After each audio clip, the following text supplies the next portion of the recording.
Et si on vous avait menti sur les notes scolaires? Imaginez un enfant brillant avec des notes excellentes, mais qui se réveille chaque matin en étant fatigué, stressé, comme s'il portait le poids du monde sur ses épaules. Est-ce vraiment cela la réussite? Et si ce que vous saviez de l'éducation et de la réussite de vos enfants n'était que pure illusion? Aujourd'hui, j'aimerais parler avec vous dans cette vidéo de ce que les bonnes notes ne garantissent pas du tout le bonheur ni la réussite de vos enfants. Et également, je vais vous donner comment est-ce que vous pouvez faire pour les aider à atteindre leurs objectifs tout en s'épanouissant. Alors, ne partez pas avant la fin car je vais partager avec vous une stratégie inédite que vous pouvez appliquer dès aujourd'hui pour réinventer la réussite de vos enfants et les voir réellement heureux. Nous allons explorer 3 aspects pour comprendre pourquoi est-ce que les notes scolaires ne suffisent pas pour garantir la réussite de vos enfants. Les pièges des bonnes notes, les qualités que l'école ne nous enseigne pas, une approche équilibrée entre la performance et le développement personnel. 1. Les pièges des bonnes notes. Une obsession dangereuse. Imaginez un coureur de marathon qui se concentre uniquement sur la ligne d'arrivée sans prêter attention à son cœur qui lui envoie des signaux pour ralentir, s'hydrater ou reprendre tout simplement son souffle. À force de négliger ces étapes essentielles, il s'épuise avant même d'arriver à l'objectif final. C'est exactement ce qui se passe lorsqu'un élève ou un étudiant se focalise uniquement sur l'obtention de bonnes notes sans se soucier de l'essence même de l'apprentissage. Comprendre et grandir. Prenons l'exemple de Sarah. Elle est brillante, première de sa classe, mais à quel prix? Elle sacrifie son sommeil, sacrifie ses loisirs et les relations sociales, les relations amicales pour réviser, lire et lire encore. Elle étudie pendant toute la nuit, oublie de dormir et elle fait ceci tous les mois. Lorsqu'elle échoue à un test, elle est prête à rester traumatisée, enfermée dans sa chambre, à ne plus répondre au bonjour des siens, tout simplement parce qu'elle est frustrée et elle aurait voulu être la première. Elle associe la valeur personnelle à ses résultats scolaires et l'échec devient pour elle une question d'identité. Elle est un échec. Le piège des bonnes notes. C'est ce qu'elle est devenue pour elle, une obsession qui entraîne une pression constante dans sa vie. Elle fait des sacrifices qui se manifestent aussi émotionnellement et elle a une vision réductrice d'elle-même. Il est crucial de se rappeler que les notes ne sont qu'un reflet temporaire de l'effort de la compréhension et non une définition de la personne entière. Encouragez vos enfants à se concentrer sur ce qu'ils apprennent réellement, pas seulement sur les chiffres. Demandez-les: qu'as-tu découvert aujourd'hui qui t'a marqué? Cela favorise une approche plus profonde dans la relation avec notre enfant et réduit la pression liée aux notes. Maintenant, explorons les qualités non enseignées à l'école, ce que l'école oublie de transmettre à nos enfants. Les notes évoluent, ça permet d'évaluer les connaissances, mais elles ne mesurent pas les qualités essentielles pour la résilience, la créativité ou bien tout simplement l'intelligence émotionnelle de nos enfants. Prenons l'exemple de Léa et Maxime. Léa est brillante, mais elle a du mal à communiquer et à travailler en équipe. Elle se décourage facilement face aux échecs.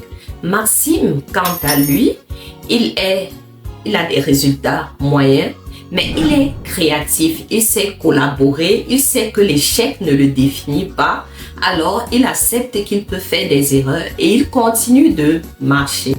Résultat, Maxime trouve rapidement sa place dans le monde professionnel, tandis que Léa a de la peine à s'adapter. L'intelligence émotionnelle, la créativité, la résilience sont des compétences clés pour réussir dans la vie en général. Et elles ne sont pas enseignées dans nos écoles de manière explicite ou même tout simplement. Qu'est-ce qu'on va dire? Qu'est-ce qu'il faut faire? Solution pratique. L'intelligence émotionnelle. Aidez vos enfants à identifier et exprimer leurs émotions. Discutez ouvertement de ce qu'ils ressentent à propos de leur journée, de leurs échecs et de leurs réussites, pourquoi pas. La créativité. Encouragez-les à explorer des passions en dehors de l'école. Les activités périscolaires, le sport, la danse, la bourse, la guitare, courir, s'amuser un peu avec les amis. La résilience, valoriser les efforts, même lorsqu'ils échouent. L'enfant n'a pas besoin d'être toujours le premier de la classe pour pouvoir être embrassé par vous lorsqu'il rentre, par exemple, de l'école. Alors, discutez ensemble des obstacles rencontrés en journée, mais aussi parler de ce qu'il a apprécié, de ce qu'il a vu lorsqu'il marchait, de ce qu'il a aimé lorsqu'il a parlé avec ses amis, etc. En 3, nous allons parler de cette approche équilibrée qui permet de trouver l'harmonie entre la performance scolaire et le développement personnel de vos enfants. Imaginez Thomas, il se fixe des objectifs ambitieux, devenir l'un des meilleurs dans son domaine. Mais au lieu de se laisser submerger par la pression, il adopte une approche équilibrée. Chaque jour, il consacre un peu de temps pour ses études, mais il veille aussi à ce qu'il prenne soin de son corps et de son bien-être personnel. Il fait du sport régulièrement, pratique de la méditation pour gérer le stress et passe du temps avec ses amis, avec ses copains à rigoler, à créer.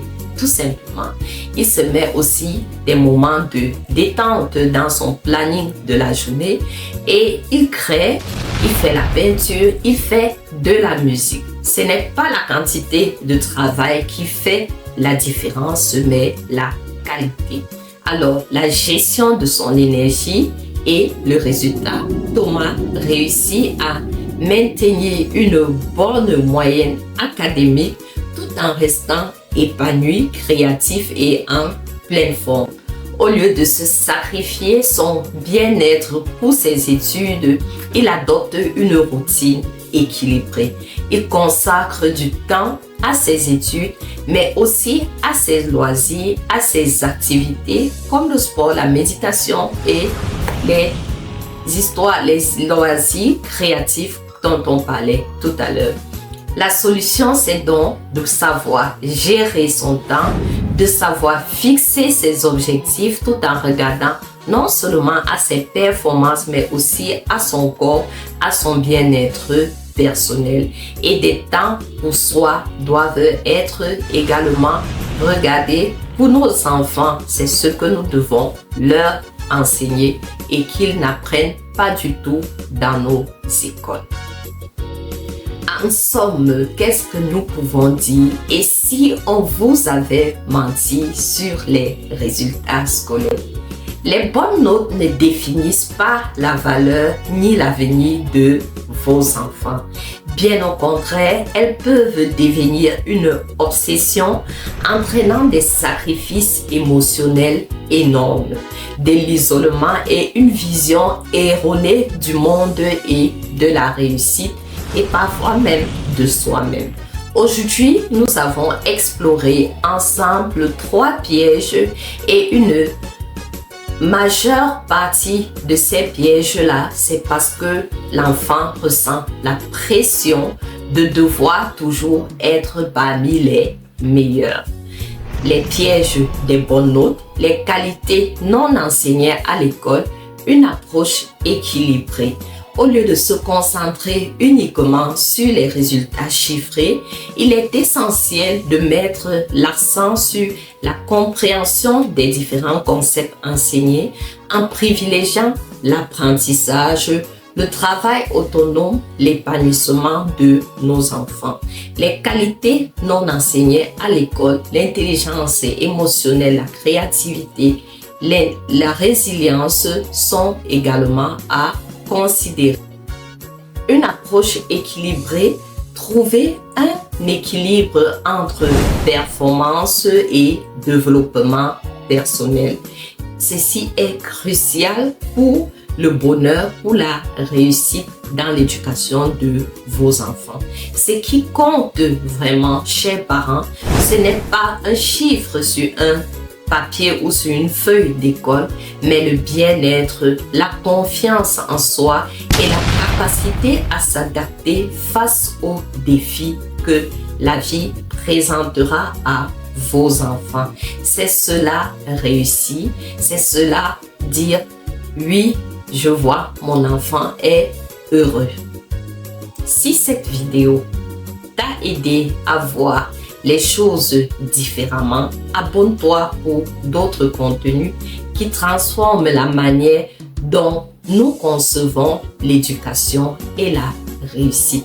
N'hésite pas à partager cette vidéo et à me dire en commentaire quelle qualité aimerais-tu développer chez tes enfants. Ensemble, changeons les mentalités pour un avenir meilleur dans nos familles. À bientôt.